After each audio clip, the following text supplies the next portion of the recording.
本期视频将会使用 CTOS IPO 当做例子。假设小明有10万令吉的闲钱，别问我为什么那么多，反正只是一个假设。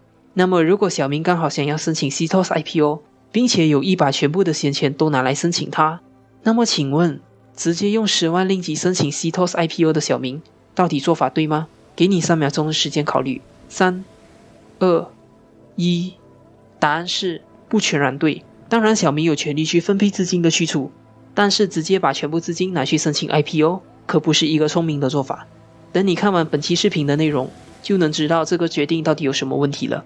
那么本期视频将会揭露一个有效率、正确申请 IPO 的方法。申请 IPO 的老手应该都懂这个方法了。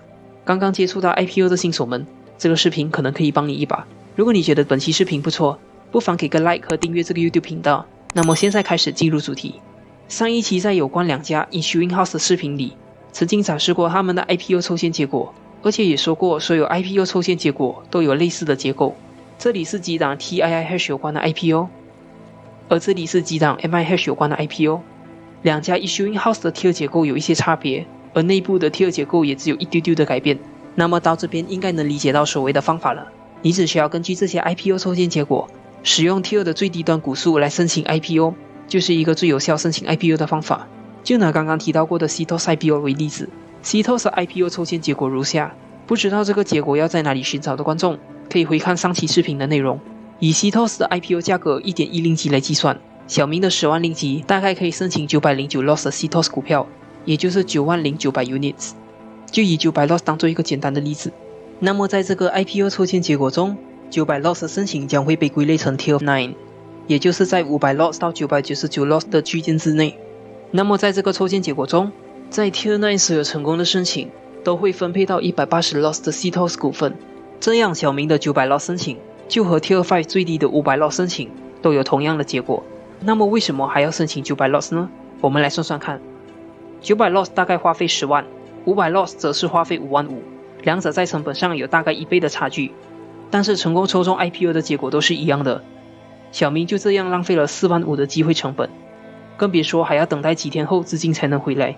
这边也要注意的是，并不是每个 IPO 的抽签结果都有同样的 tier 排列，像是500 lots 到999 lots 这个范围，有可能会更改成501 lots 到1000 lots。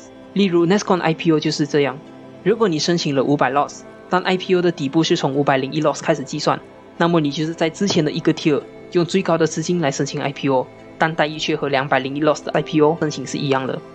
总结就是，小明应该只需要用差不多5万5的资金申请501 lots 的 CTOS IPO， 就是最有效而且正确的方法。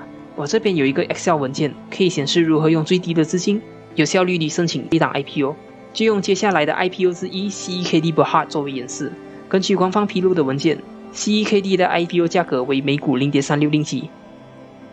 那么在 Excel 的这个地方输入 0.36， 接下来填写能够动用的资金，像是这边就写1万令吉，以及选择这间公司的 Issuing House 是什么，例如 CEKD Berhad 的 Issuing House 就是 TII Hash， 这样 Excel 就会计算出最有效率的结果。